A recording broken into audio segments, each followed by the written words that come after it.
लेकिन अब जो मेरा सवाल है वो कुछ ऐसा है कि शायद आपको हंसी आ जाएगी सुनकर भी। आप ये मानते हैं ना सबका भाग्य अलग अलग होता है। देखिए जितने ये बैठे हुए इन सबका भाग्य अलग अलग है। कोरोना जब आया तब तो सबकी बात फूट गए। मैं खुद भी 2 कॉन्ट्रैक्ट साइन करने वाला था, वो कॉन्ट्रैक्ट चले गए। मुझे खुद गुस्सा आ रहा था कि साला किस्मत ही खराब है। किस्मत क्यों खराब है? ये अभी क्यों आना था जब मैं युवा हूँ, ठीक है? ये अभी क्यों आना था? मेरे फादर के टाइम आता, फोर फादर के टाइम आता, या आने वाली जनरेशन जब 1-2 आगे बढ़ जाती तब आता। मेरे वक्त ही क्यों आया? क्या ये मेरे भाग्य के साथ जुड़ा हुआ था, या फिर मेरे साथ इतना बुरा क्यों हुआ है आखिर, या सबके साथ ही इतना बुरा क्यों हुआ? सबकी किस्मत फूट गई, सब घर में बैठे थे, सारे लोग बैठे थे और कुछ भी नहीं कर रहे थे। इनफैक्ट जो प्रोडक्टिव लोग थे वो भी ओवरवेट होकर अनप्रोडक्टिव हो गए। काफी लोग कहा जा सकता है। और उनके अंदर ये मेंटालिटी आ गई कि अब तो बैठे रहना है बस।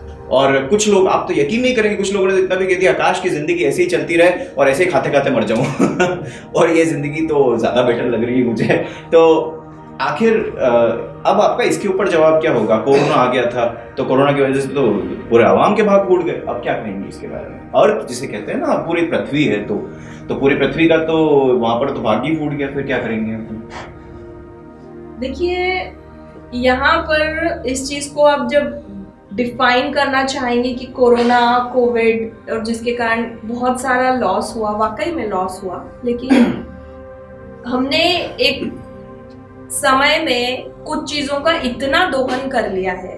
प्रकृति की बात करें, है ना, हम साइंस के डेवलपमेंट और टेक्नोलॉजी में इतने बिजी हो गए हैं कि जो हमारे अंदर का साइंस है, जो बह रहा है प्रतिपल, इसको तो पूरी तरह से भूल गए।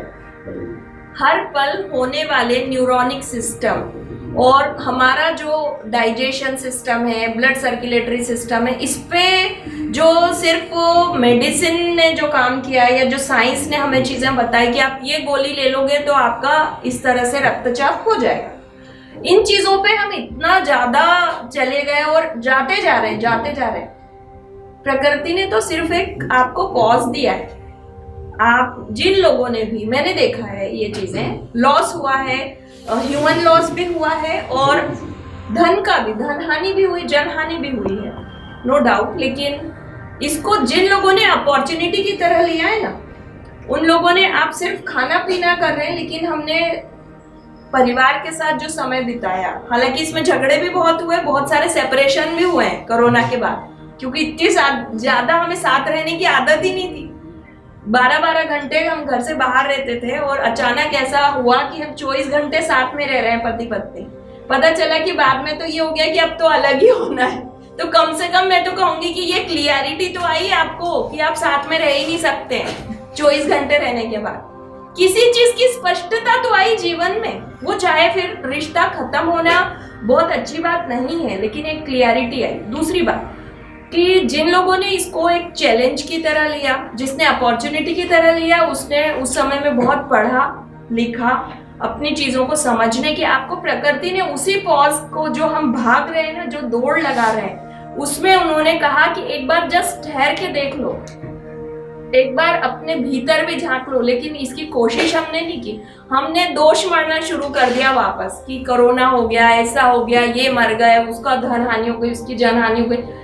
अभी कोरोना ठीक हो गया, चलिए ठीक है, यदि कोरोना ठीक हो गया तो हमने क्या ग्रोथ की, इस बारे में सोचा है हमने? हम इसको फिर नेग्लेक्ट कर रहे हैं। यदि मुझे एक पॉज का टाइम मिला, मैं किसी काम को कर रही हूँ, हम कहते हैं ना ब्रेक लीजिए, तो it was a break. We have to understand कि यदि मैंने नेचर के साथ अभी भी चीजों को नहीं समझा, ये एक अलर्ट दिया है हमें इस एग्जिस्टेंस ने, इस प्रकृति ने बहुत बड़ा अलर्ट है कि भैया अभी भी संभल जाओ, समझ जाओ। ये ब्रेक है आपके लिए, एक अंदर उतरने का प्रयास, एक अपने आप को समझने का, अपने आसपास के रिश्तों को। हम जो ये बिल्कुल भूख में भाग रहे हैं, दौड़ रहे हैं, हर चीज की भूख है, पैसे की, खाने की, सामान भर रहे हैं घरों में, 2-2, 3-3 महीने का सामान भर रहे हैं। क्या हुआ कोरोना में? आपको सीमित संसाधनों में ही गुजारा करना पड़ा। आपके अकाउंट में करोड़ों रुपए पड़े, लेकिन आपको खाना सब्जी रोटी दाल चावल ही है जो घर में बन सकता है, ठीक है? तो आपको ये चीज, आप उसको किस स्तर पे समझ रहे हैं? सिर्फ यहाँ पे मामला समझ का ही है। मैं मानती हूँ कि 2 कॉन्ट्रैक्ट नहीं हुए होंगे। और एक और बात कि आपने कहा कि क्या मेरे फोरफादर्स ने इससे ज्यादा सहन किया है। उस समय टेक्नोलॉजी इतनी विकसित नहीं थी, मनुष्य की आयु, हमारे पास मेडिसिन नहीं थी। आज हमारे पास ट्रीटमेंट्स हैं, पूरे गांव के गांव उजड़े हैं कई सारी महामारियों में। और उस समय क्या हुआ है, बॉन्डिंग और स्ट्रॉन्ग हुई है। इस प्रकृति को जब समझ में आने लगता है ना कि मनुष्य मनुष्य से दूर हो रहा है, तो कुछ ना कुछ ऐसी घटना जरूर घटती है जिससे वापस मनुष्यता एक बार फिर साथ हो जाए। लेकिन यदि हम अभी भी नहीं समझे कि ये हमारे लिए ही हुआ है या हमारे लिए एक चेतावनी है, अब हम समझ जाएं, तो शायद बहुत देर हो जाएगी।